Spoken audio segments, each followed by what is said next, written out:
¿Qué estamos viendo en este campo? Sin decir el diagnóstico. Sin decir el diagnóstico. No escucho. Sin decir el diagnóstico.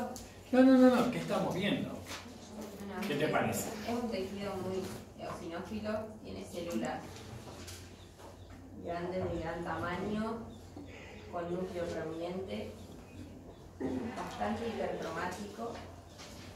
No, el núcleo no es hipercromático. Hipercromático es azul, ¿no? Los núcleos ahí no son hipercromáticos, son más bien vesiculosos, ¿no? Son claritos, son celestitos, claritos. Pero bueno, ves un tejido constituido por células, ¿no es cierto?, que corresponden a un parénquima de un órgano sólido o hueco, ¿te parece? Sólido, ¿cierto? Aunque no vemos un epitelio de superficie, no vemos una luz, no vemos una mucosa, por lo tanto estamos describiendo un parénquima sólido, ¿cierto? Ese parénquima constituido por células. ¿Y las células cómo están dispuestas? Como cordones. Bien, como en columnas o cordoncitos, básicamente, en forma algo radiada, si tomamos en cuenta la disposición de esas columnas respecto de esta estructura, que ¿qué es? Es un vaso, ¿cierto? ¿Venoso o arterial? Venoso, ¿cierto? Es una vénula de un vaso venoso, ¿cierto? Una rama de una vénula. Perfecto, entonces tiene una disposición radiada a partir de esa vénula central, ¿cierto? Y las células básicamente tienen un citoplasma eosinofílico. Si te prestan atención, no es homogéneo el citoplasma, es algo como vacuoladito o granular, dado que contiene una sustancia, ¿no? Un depósito dentro de la célula que es glucógeno. Entonces se ve con ese aspecto medio vacuoladito, microvacuoladito, con núcleos redondeados, más o menos centrales o algo excéntricos en algún caso, vesiculosos con núcleos inconspicuos. Inconspicuos quiere decir que se ve el núcleo, pero que es apenita, ¿no es cierto? Un núcleo muy pequeñito.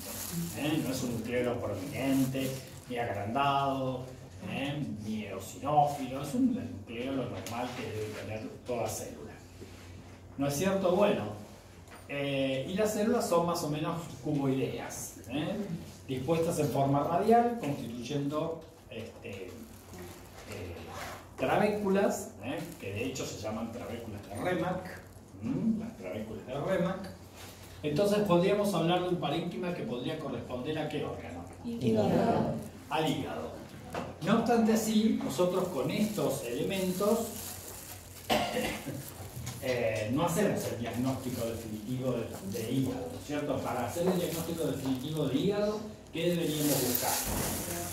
Las tríadas portales, ¿cierto? Que ahí las tenemos. Entonces debemos buscar en el parénquima una tríada portal, ¿sí? Entonces ahí vemos, además del parénquima, una tríada portal que está constituida por ¿qué? La arteria, la vena y el conducto. Bien, ¿no? Lo que dice A sería la arteriola, dependiente de la hepática. Lo que dice C es el componente venoso, dependiente de la porta. Y lo que dice ahí B larga es el conductillo biliar, ¿cierto? En este caso, rodeado de un tejido conectivo que puede tener algún linfocito, eso es normal, pero bueno, en este caso totalmente normal. Entonces con eso sí uno hace el diagnóstico definitivo de parénquima hepático. Entonces, ubicados en el hígado,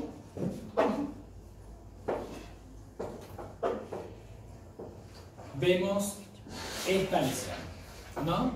Lo que ven aquí es parénquima hepático, ¿no? La lesión es de acá hacia allá. Entonces, ¿qué te parece? ¿Qué tipo de lesión estás viendo? ¿Es un nódulo sólido o es una estructura quística? ¿Por qué decir que esto es una estructura quística y no es un nódulo sólido? en patología, ¿cómo definimos quiste? ¿Qué sería un quiste? Es un área delimitada que contiene un líquido. Puede estar rellena de líquido, pus, pero si se fuese pus sería un absceso. Bueno, entonces, ¿qué sería un quiste? Es una estructura cavitada, eso está bien, que tiene siempre un contenido Y un continente. y tiene un continente, ¿no es cierto? Y la pared debe estar tapizada siempre por un epitelio, siempre. Si nosotros vemos cavidades que contienen algo y no tiene un epitelio de revestimiento, eso es un pseudoquiste. Si tienen un epitelio de revestimiento, es un quiste verdadero. En este caso, ¿no es cierto?, es una estructura quística, ya que está constituida por un continente, por una pared, y si yo observo la superficie, veo algunos núcleos. Veo algunos núcleos. En una pared tenue, finita, en una parte de esa pared, y en otra parte de la pared que tiene otras características. Y aquí vemos una luz donde hay estructuras que están flotando en esa luz, ¿no? Como vesículas que están flotando en esa luz. Muy bien. Entonces, lo que estamos observando acá es una estructura quística que consta de una reacción parenquimatosa por parte del sitio en donde se originó esa estructura, donde asienta esa estructura, ¿no es cierto? Y la estructura en sí, con un continente y un contenido. El continente tiene una capita muy tenue, que es generalmente es amarillenta, se rompe fácilmente, pero es nucleada, tiene en superficie núcleos. Eso se llama membrana prolígera o membrana germinativa, ¿sí?, que asienta sobre una capa acelular, amorfa, eosinofílica, laminada, que se llama cuticular. Entonces vemos una capita interna nucleada, que es la germinativa o prolígera, y una capita externa anucleada, que es la cuticular. El tejido reactivo, ¿cierto?, pero que pertenece al huésped en este caso, se denomina como Adventicia. adventicia, ¿cierto? Y es en la adventicia, que no es más que tejido, en este caso hepático, ¿no?, que puede tener una respuesta inflamatoria, puede tener fibrosis, puede tener esclerosis, etc. ¿Sí? Toda esa respuesta aparece en el tejido circundante, en este caso hepático, y eso se llama adventicia, ¿no es cierto? Y esto que corresponde a la hidátide de un quiste, que por sus características correspondería a un quiste hidatídico, ¿no es cierto? Y en su luz, bueno, describimos el contenido. El contenido del quiste hidatídico, ¿qué tiene el quiste hidatídico como contenido? Tiene arenilla hidatídica, las vesículas hijas, las vesículas nietas, y para hacer diagnóstico de que también es el equinococcus tenemos que encontrar las escólices. Muy bien, entonces vamos a ver sobre nadando en un líquido. El líquido es como cristal de roca, es un líquido bien transparente, que es inmunógeno ese líquido, ¿no?, pero no es tóxico, ¿sí? Eso es importante tenerlo en cuenta, porque si este quiste se rompiese, bueno, probablemente el individuo haga una reacción de tipo hipersensibilidad de tipo 1 o anafiláctica, y puede llegar al shock anafiláctico, ¿no es cierto? Entonces es muy importante tener en cuenta las características de ese líquido. Y sobrenadando en ese líquido vamos a encontrar las vesículas hijas, que las vesículas hijas, ¿no es cierto?, se forman a partir de la prolígera o de la germinativa, ¿sí? A partir de la capa nucleada se van formando las vesículas hijas que luego pasan al contenido del quiste. Y de las vesículas hijas se van formando las vesículas nietas, ¿sí? Y en esas vesículas vamos a ver que existen básicamente scolex, dispuestos como en un hexacanto, ¿sí? Y podemos ver scolex sueltos también, o ganchos sueltos, ¿no es cierto? Porque tenemos metascolex y ortoscolex. Los ortoscolex son los que vemos en la vesícula y los metascolex, que no contienen glucógeno, están sueltos, son los ganchos sueltos, ¿sí? Muy bien. Ese sería el contenido, ¿sí? Entonces estamos hablando de, en este caso, un quiste a nivel del hígado, un quiste hepático a nivel del hígado. Ahí para que vean un poco más en detalle esas vesículas, que ya por refringencia se ve la disposición de los scolex acá, ¿no? Esto que restringe son scolex, ¿sí?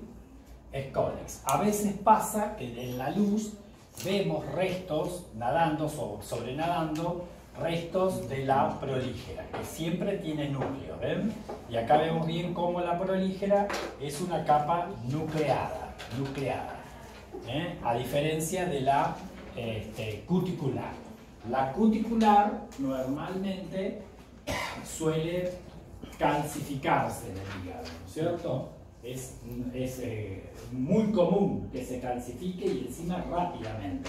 Entonces siempre que ustedes diagnostiquen un quiste en el hígado calcificado, es un quiste hidatídico hasta que se demuestre lo contrario. Porque otras estructuras quísticas en el hígado nos pueden confundir. Pero ya hablar de cistadenomas, que ya lo vamos a ver más adelante, que son neoplasias quísticas, son poco frecuentes y no tienen calcificación generalmente, ¿sí? O nos podríamos confundir con un absceso en el hígado, ecográficamente, ¿no? Nos podríamos confundir con otras cosas, pero siempre que ustedes vean una estructura cavitada, quística, calcificada, eso es un quiste hidatídico, ¿sí? Entonces es importante tener en cuenta la posibilidad de la calcificación frecuente en el hígado. También es común que se calcifique a nivel renal, por ejemplo, ¿no es cierto? Pero, por ejemplo, en el peritoneo, si hay quistes, ¿no? Ya la calcificación es mucho más o muy poco frecuente, la calcificación a nivel peritoneal. En los pulmones, por ejemplo, nunca se calcifica. Van a haber quistes hidatídicos en pulmón que esos no se calcifican. Y ojo con los quistes hidatídicos óseos, porque en el hueso ustedes van a ver solamente prolígera y cuticular. El hueso no hace adventicia. Es la única localización que no hace adventicia. Y en pulmón no se calcifica, ¿sí? Eso ténganlo en cuenta porque son algunas diferencias que podemos encontrar de acuerdo a la localización, ¿sí? Bien. Bueno, esto para que vean con mayor detalle, entonces ven las vesículas hijas, cómo contienen esos scolex, esos scolex. Bueno, ¿quién produce la hidatidosis? Ustedes sepan que esta es una zoonosis del continente americano, llamada enfermedad del paralelo 35, porque justamente los tres sitios más comunes, como son Oceanía, el Mediterráneo y el río Platense, pasan todos por ese paralelo. Entonces son los sitios de mayor prevalencia. En nuestro país, la pampa húmeda es el sitio que más hidratidosis tiene, y en nuestra zona hay mucha hidratidosis, ¿sí? Hay mucha hidratidosis. Básicamente hasta Chubut o Santa Cruz vemos hidratidosis, ¿no es cierto?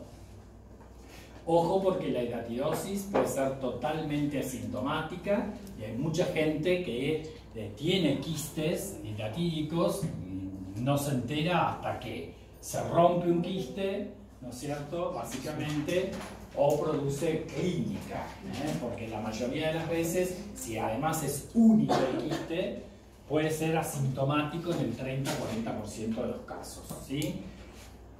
Pero si se complica o es múltiple, por ejemplo, bueno, puede ser que presente síntomas en algún momento y eso nos lleva a pensar la hidratidosis y lograr el diagnóstico.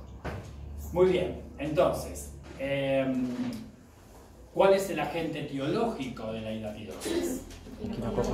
El Echinococcus granulosus, ¿no es cierto? Que es un cestodo. ¿Qué quiere decir cestodo? Que tiene aparato digestivo. Sí, en realidad cestodo es un parásito segmentado, ¿no es cierto? Es un parásito segmentado. Y corresponde a los platelmitos, o sea que es acintado, acintado.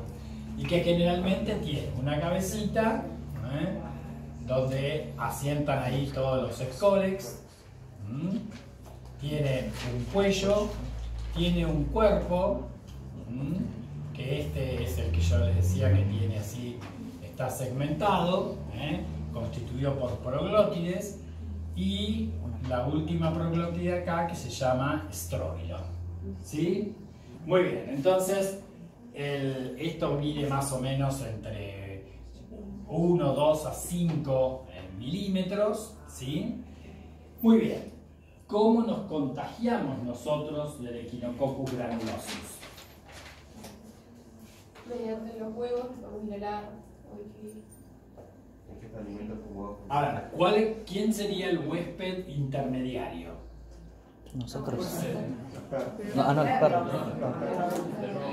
Las abejas son El ganado caprino.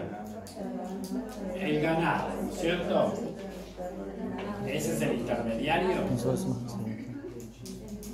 El ganado. No, el perro. ¿Y el huésped definitivo? Sexto. El ganado. El ganado ovino, puede ser ovino, bovino o porcino. Se dice por ahí que en nuestro medio el que más tiene es el ovino, pero bueno, puede estar en el bovino o puede estar en el porcino. Y accidentalmente en el hombre. Accidentalmente en el hombre. Entonces, una cosa es lo que ocurre como infestación en el ganado y otra cosa es lo que ocurre como infestación en el ser humano, ¿sí? En el ganado, ¿qué ocurre? ¿Cómo se infesta el ganado? El ganado también por la infección de los huevos, a veces del perro. Bien, entonces, básicamente porque el perro lo que hace es eliminar, ¿no es cierto?, las proglótides, contamina entonces el pasto, el alimento, y el ganado come de ese alimento y ingiere la larva, ¿no es cierto? Y en el ser humano, En el ser humano Ingerimos el huevo también. ¿cómo? también con alimentos contaminados, por ahí no Wow. una huerta. Está por contacto directo con el O cuando perro. acaricias al perro, si tiene huevitos en el pelaje, Claro, cosas básicamente, bueno, si bien puede ser de verdura contaminada, lo más común es de forma directa. Vieron que uno normalmente, o sea, el perro defeca y después se lame el ano o el pelaje, y uno después le está dando besito al bobby, y nos contagiamos directamente a través, de forma directa, de los huevitos que ingerimos al besar al perro, al toquetear al perro, ¿sí? Entonces ingresa el parásito a nuestro organismo por vía digestiva. Por vía digestiva. Llega al intestino. ¿Y ahí qué pasa? Por supuesto hay otra vía colateral, está la indirecta, la directa, y una vía colateral que puede ser a través de cucarachas, moscas, o sea, de coprófagos. De coprófagos. Pero en nosotros lo más común es la forma directa, manipulando, toqueteando, besando al perro infectado. ¿Sí? Muy bien. Entonces, ingresa por la vía digestiva, ¿no es cierto? Atraviesa el estómago, siendo resistente a los jugos gástricos, y llega al intestino delgado. Y en el intestino delgado penetra a la circulación, ¿no es cierto? Invade la circulación. Y a través de eso pasa a la vía hematógena, la vía sanguínea, el parásito. ¿No es cierto? Bueno, ustedes sabrán que el drenaje venoso del intestino se hace a través del sistema porta, ¿no es cierto? Como ahí la larva tiene 28 micras, más o menos, y los capilares del hígado tienen 20 micras, el hígado, cuando pasa por la porta, por el hígado es el primer filtro, ¿sí? Es un poco por el tamaño del parásito, ¿sí? Entonces, eso tiene que ver porque el parásito más o menos tiene 28 micras y el capilar hepático tiene más o menos 20 micras. Entonces, el primer filtro es el hígado. En nuestra zona, la hidatidosis que nosotros vemos casi siempre es hepática. ¿Sí?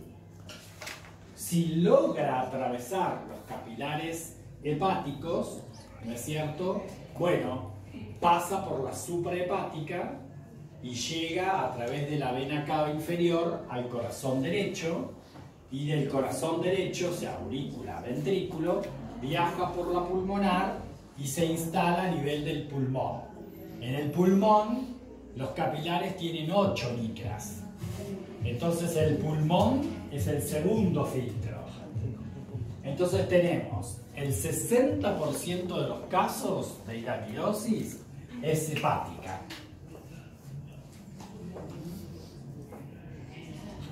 Y el 30% de los casos es pulmonar. ¿Sí?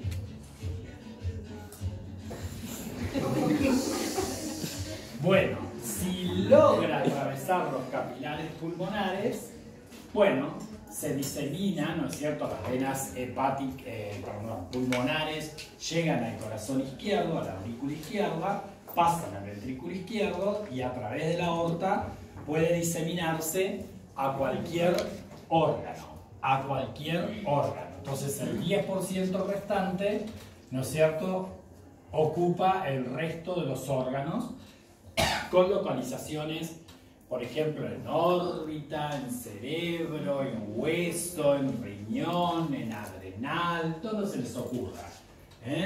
Donde se les ocurra. ¿Quedó claro? Pero nosotros casi siempre en nuestra zona vemos hidatidosis hepática, ¿sí? Hidatidosis hepática, por esta razón. Pero por ejemplo, si vamos al norte de nuestro país, ¿no es cierto? Por ejemplo, en Jujuy, en Salta, que existe una rarefacción de la atmósfera y existe el paciente o el individuo normalmente tiene una vasodilatación. Entonces, al haber una vasodilatación, es mucho más probable que lleguen al pulmón. Y es más común en el norte ver hidatidosis pulmonar que hepática, ¿sí? No obstante así, por más vasodilatación que haya, repito, los capilares en el pulmón tienen 8 micras. Entonces, por más que se dilate, sigue siendo un filtro el pulmón, ¿no es cierto? Como repito, la verdad tiene 28 micras. Entonces, por más que se dilate, supongan que se dilate a 12 micras, sigue siendo un filtro el pulmón. Entonces, si vamos al norte, ojo que es más frecuente la hidratidosis pulmonar y en nuestro medio es más frecuente la hidratidosis hepática. Eso no quiere decir que nosotros no veamos casos de hidratidosis en otra localización, que puede ser. A veces logra pasar algún parásito y bueno, y asienta y se desarrollan los quistes en otra situación. ¿Sí? Sí. ¿Necesariamente es una sola localización donde se forma o puede haber varias? No, en general, los quistes hidratídicos en general son únicos, pero existe la hidratidosis múltiple. En nuestro medio, por ejemplo, en el hígado, que es el lugar más frecuente, casi siempre asientan en el lóbulo derecho, porque tiene una circulación más rápida el lóbulo derecho, entonces tienden a irse siempre o a formarse en el lóbulo derecho.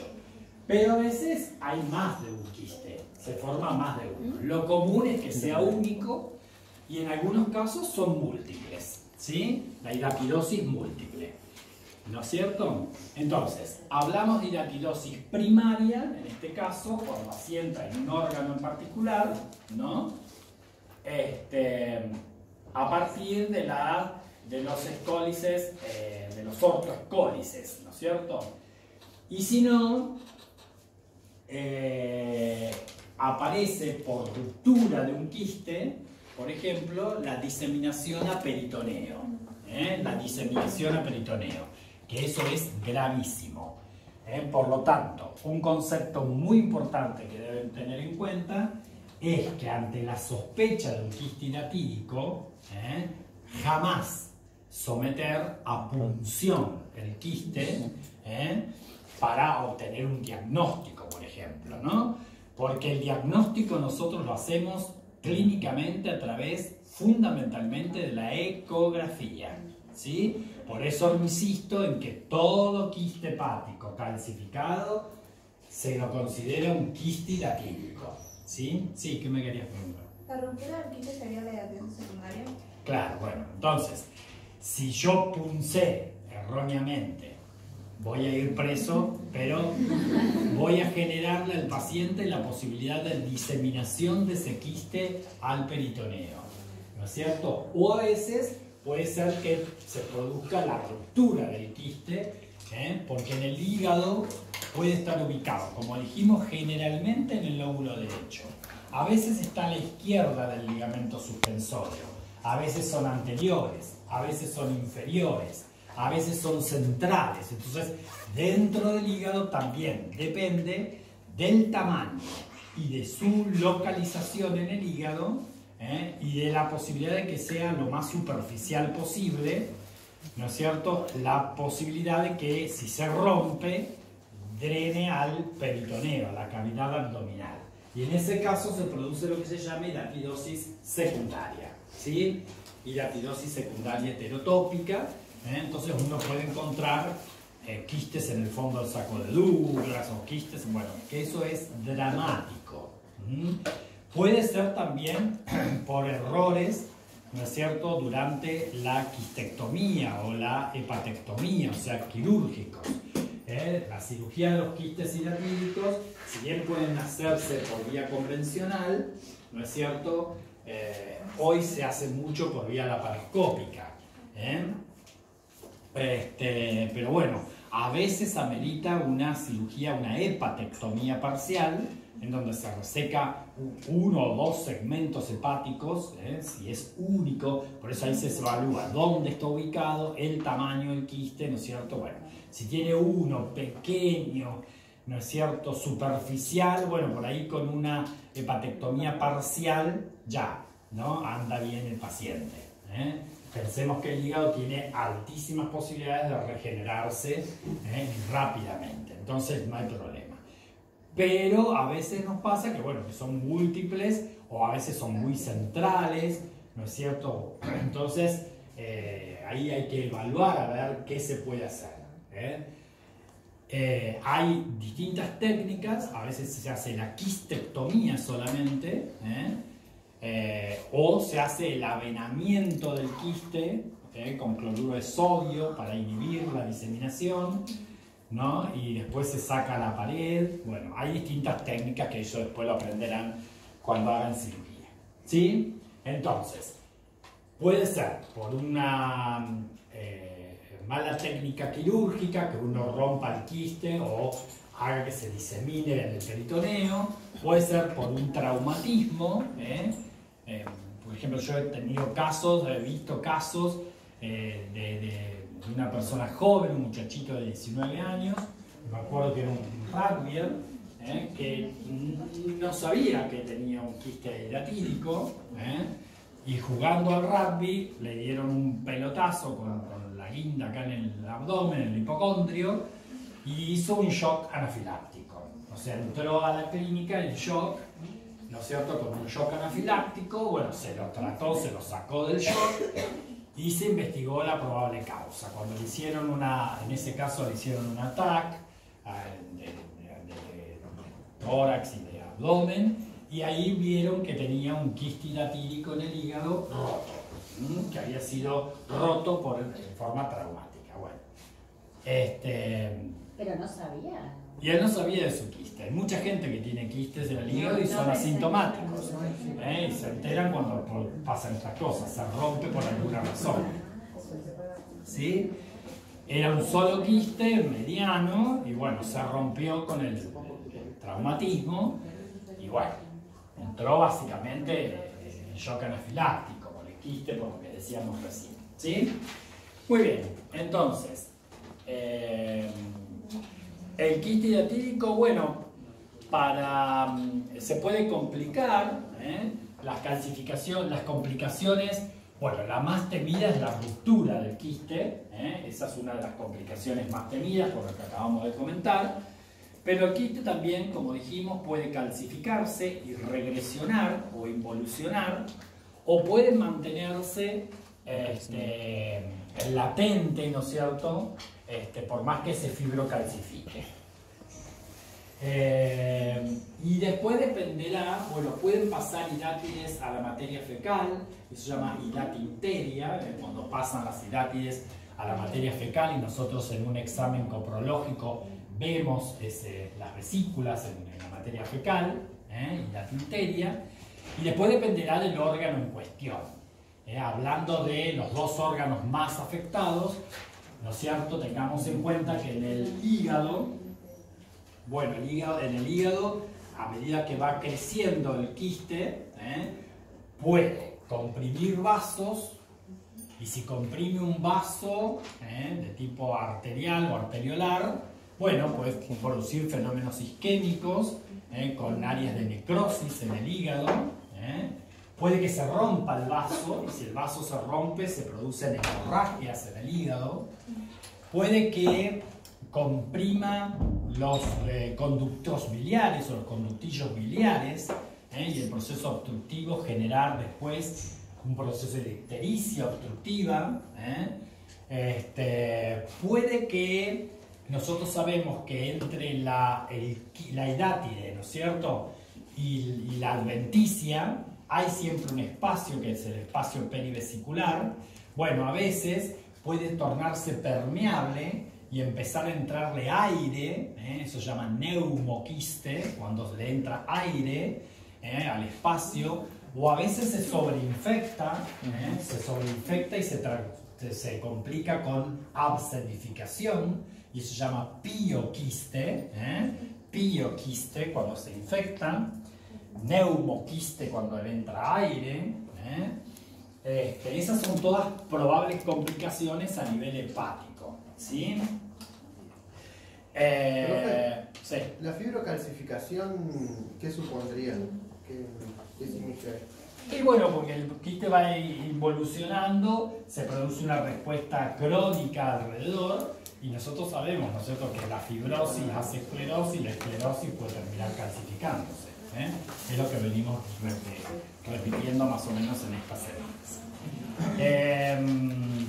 Eso sería una forma de evolucionar, ¿no es cierto?, que se calcifiquen, pero bueno, en general no trae demasiadas alteraciones clínicas al paciente.